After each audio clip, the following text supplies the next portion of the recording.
دو تا تصویر در حقیقت بود که خیلی منو تحت تاثیر قرار داد. یکی تصویر چند میلیون ایرانی بودن که اومده بودن تو خیابون و بر ضد این حکومت تظاهرات میکردن. این خودش خیلی تاثیر گذاشت من. یک مسئله دیگه بود که یک چند نفر داشتن یک خانمی رو میزدن با باتوم، یک همچین عکس اینطوری بود و هر دوی اینا دوتا روی یک سکه که توی حکومت ایران اتفاق میافتاد نشون میداد. از یک طرف برای من به عنوان تصویر دیگه حساب بکنید، از یک طرف میلیون ها آدم ناراضی که امکانشو به محض اینکه امکانشو پیدا کرده بودن اومده بودن خیابون این نارضایتیشون از این حکومت نشون بدن. از طرف دیگه جوابی که این حکومت به اینا میداد که ماهیت این حکومت رو نشون میداد برای من. و اولین چیزی که به نظرم اومد وقتی اینا رو دیدم گفتم ای کاش که من اونجا بودم میتونستم این کار رو عکاسی بکنم. چرا که یاد همون صحنه‌های 30 سال پیشی که عکاسی میکردم زمان انقلاب یا قبلش یا زمان انقلاب یا بعدش، من خیلی یاد اون موقع انداخت این تصویرها.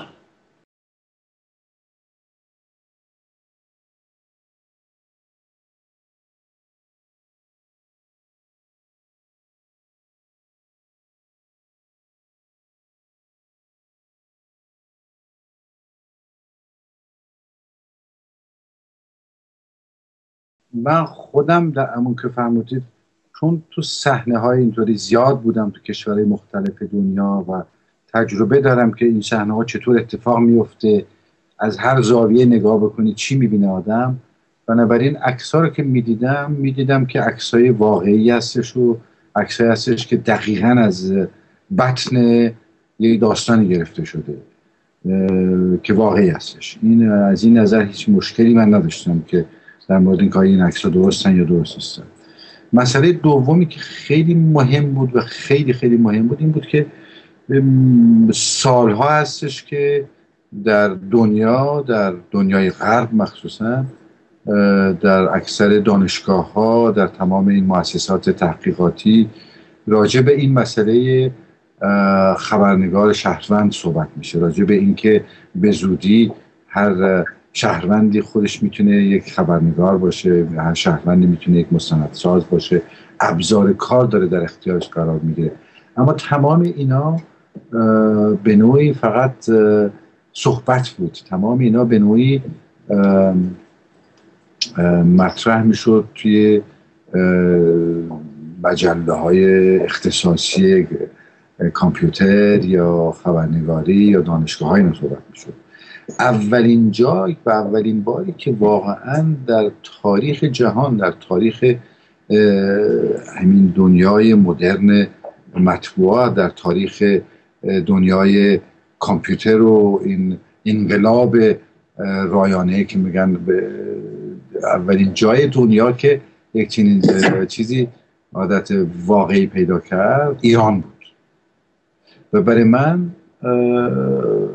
این خیلی جالب بود و در عین حال به نظر من یک چیز طبیعی بود که این ایران باشه این کارو میکنه تو این شرایط اینا، برای اینکه به هر حال اون چیزی که تا به حال از نظر تصویر، از نظر کار خبرنگاری، از نظر فیلم و سینما، اینا چیزایی که از ایران به نوعی ارائه شده به دنیا، همیشه این حالت رو داشته، همیشه یک نوع نوآوری توی هنر ایرانی که به دنیا عرضه شده بوده و این نوآوریش بوده که اینو قبولونده. برای همین اون عکس‌های اون روز بسیار چیز مهمی بودن، یک ورق مهمی بود در تاریخ جهان مطبوعات و در تاریخ جهان به طور کل. و دوم مسئله عمده هم که این بود این که حکومت که فکر میکرد که با گروگان گرفتن چند تا خبرنگار تو هتلشون، خبرنگار خارجی، خب اینا رو زندانی کرده بودن دیگه، آقا شما حق نداریم بریم بیرون، این زندانی کردن یک آدم دیگه. و بعد میدونم باز دستگیر کردن خبرنگارا و هنرمندای ایرانی و اون بلاهای آنچنانی سرشون آوردن که دیگه همه دنیا الان میدونه. این حکومت یک دفعه دید که واخورد، فکر میکرد که جلوی همه چیزی گرفته، یه دفعه بین همون 3 میلیون آدمی که تو خیابونا بودن هر کسی دست کرد و تلفنش رو در آورد و عکس و فیلم و اینو گرفتن و بهترین چیزا رو اینا در آوردن.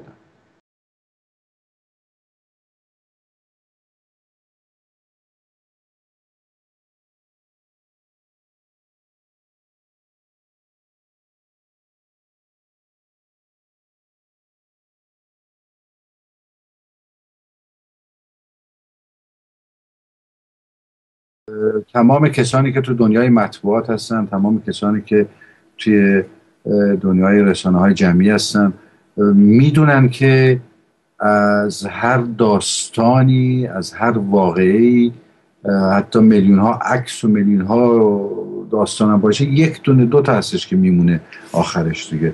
شما یک مثال براتون میزنم، چه میدونم، مثلا جنگ ویتنام. خب جنگ ویتنام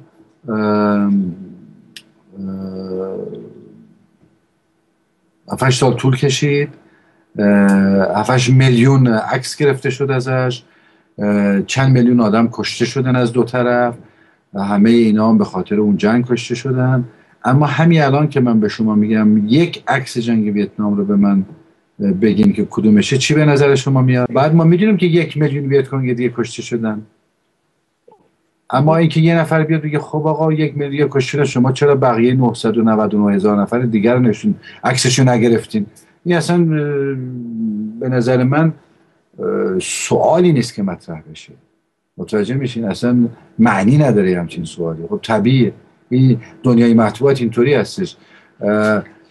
فردوسی توی کتابش چه میدونم 30,000 بیت شعر داره. بعد میای شما صفحه اول کتاب دبستان فارسی رو که باز میکنید میبینید نوشته توانا بود هر که دانا بود، به دانش دلدید بنا بود. درسته؟ یه نفر بیاد بگه آقا فردوسی همه شعر نوشته، شما چرا این یه دونه برداشتین اینجا نوشتین؟ سوال درسته؟ سعدی این همه 2 جلد کتاب داره، گورستان سعدی، بوستان سعدی. هر کلمه، هر جمله هم که شما از این کتاب بگیرید برای خود شاهکاره. ولی همه میگن بنی آدم اعضای یکدیگرن که در آفرینش یک گوهرن. شما بیاد بگید که آقا سعدی همه شعر نمیشه، شما چرا اینو دارین مینویسید؟ خب طبیعیه، میدونه، همه ما میدونیم که سعدی شاعر خوبی بوده، شعرهای خوبی داره، اما این یک دونه تمام شعر این آدم رو توی این مفهوم یک دونه میرسونه. داستان ندا و عکس ندا هم دقیقا همین مسئله هستش.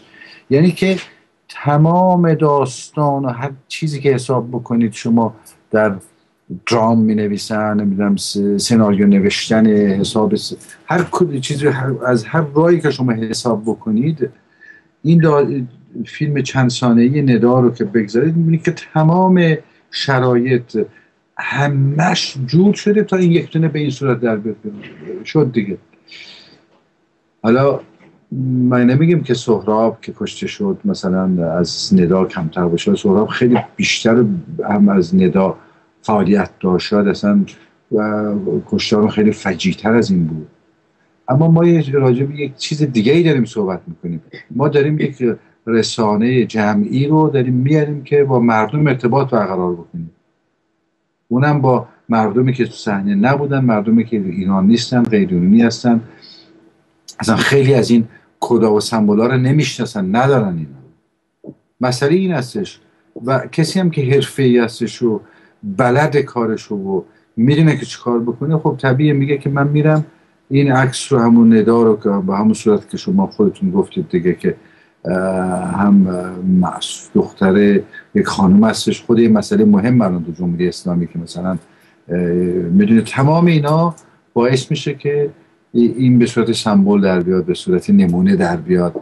اما من باز بیشتر خوشحالم که حداقل این وجود داره تا تمام این آدمای دیگه که کشته شدن، زجر دیدن، حتی کسانی که تو سیاهچال زندان کشته شدن، زیر شکنجه کشته شدن، اینها حداقل دلشون به این باشه که بالاخره یک فیلمی هست، یک چهره‌ای هست که درد ما رو نشون میده، که زجر ما رو نشون میده، حتی اگر به اسم کسی دیگر است.